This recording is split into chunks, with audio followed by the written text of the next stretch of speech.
Hello, folks. We'll give folks some time to chime in again. Got some new information.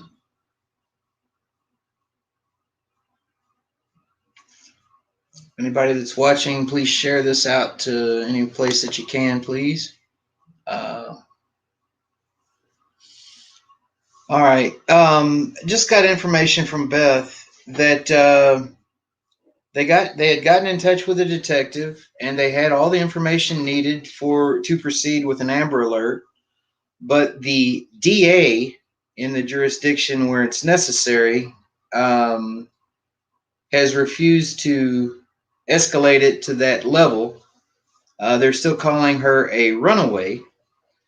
She's a 16-year-old girl who has been taken across state lines by a 29-year-old man, and somehow this DA thinks that it's okay, that she can make that decision on her own, and he's not going to issue an Amber Alert. As far as I'm concerned, this DA can EAD. And if you know Midnight Wolfpack, you know that means eat a dick. Okay? And just wanted you guys to know that that's what's going on. The FBI has not gotten involved because there's no Amber Alert. So we've got several local police departments on it, and basically it's just the paranormal community and Addie's family that are trying to find her right now. Fortunately, they've got a really good detective on this, and he's working really hard to get things to go through.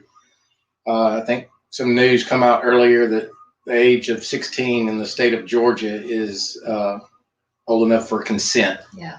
So I think that's one of the things that's holding things up.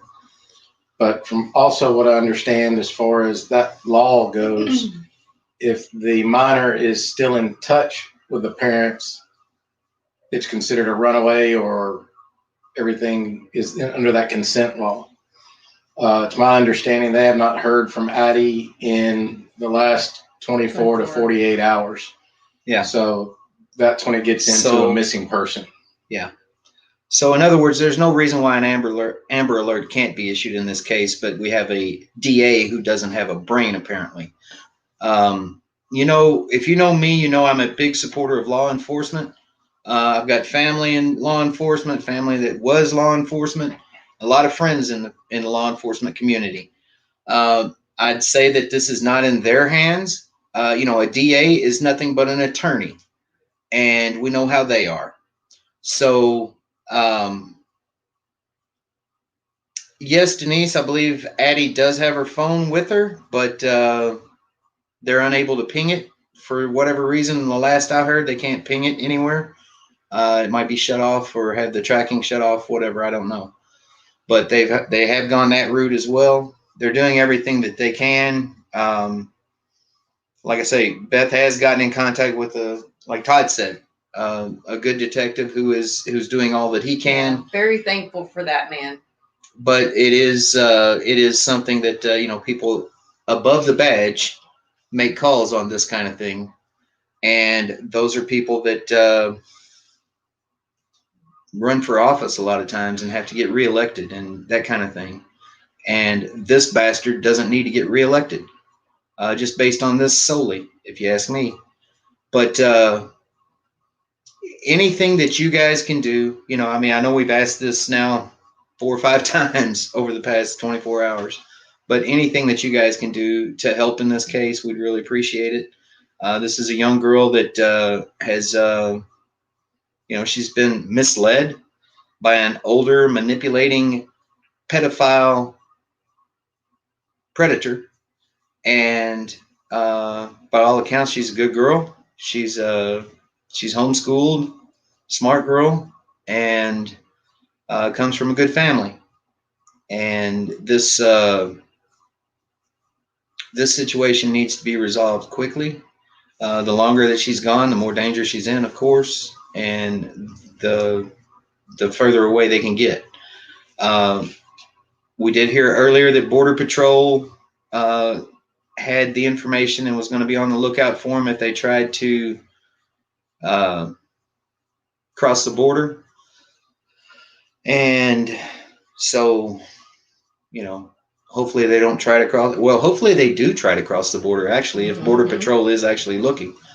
But we're just hoping that she's found as soon as possible. She might think that she's running away with the love of her life right now, but this guy's lied to her. He said he was 19. He's 29. We've understood that he's recently signed away his own parental rights to his own children. So, what kind of person does that? And Denise is saying she doesn't have social media. She met this guy through a hidden app on her phone, and that's the best we got on that. If you have any information at all, contact Detective Lewis of the Doraville Police Department in Georgia.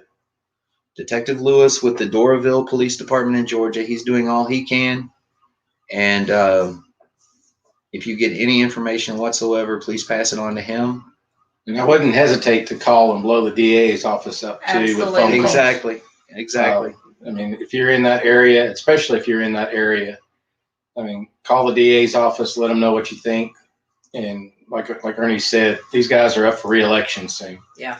If their constituents are out there voicing their opinion about what's going on with this child, that would go a long way. Yeah.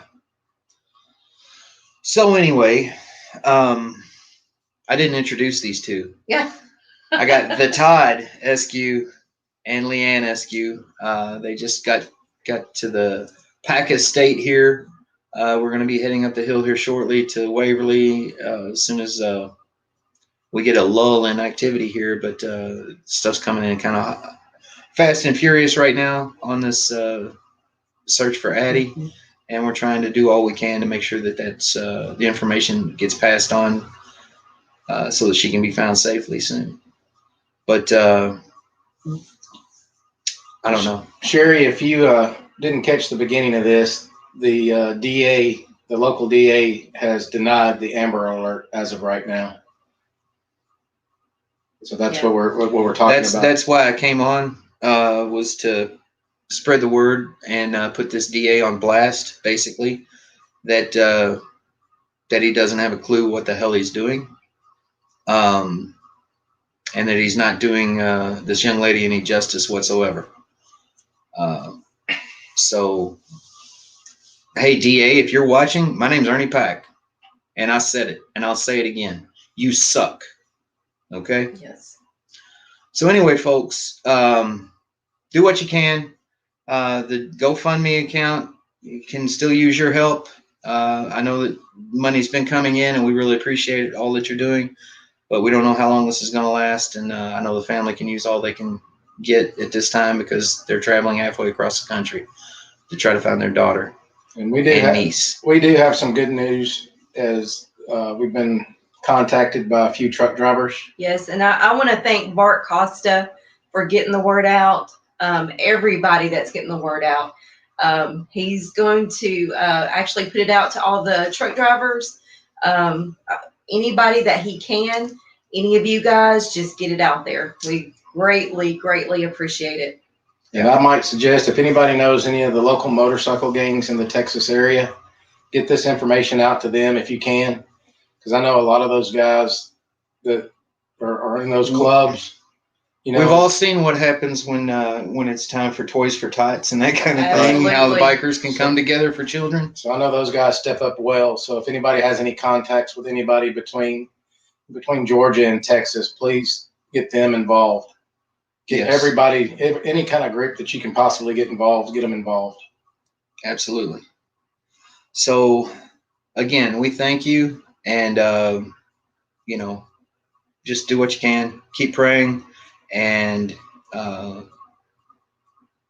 we'll make sure that Addie's brought home safely. Everybody take care. We'll talk soon. If I get any new information, I'll be coming back live, of course. But I do have to go up on the hill here shortly. And so might be a while before you get another update. But thanks everybody. Love you, Beth. Thank We love you, Love Beth. you, Beth. We're doing all we can.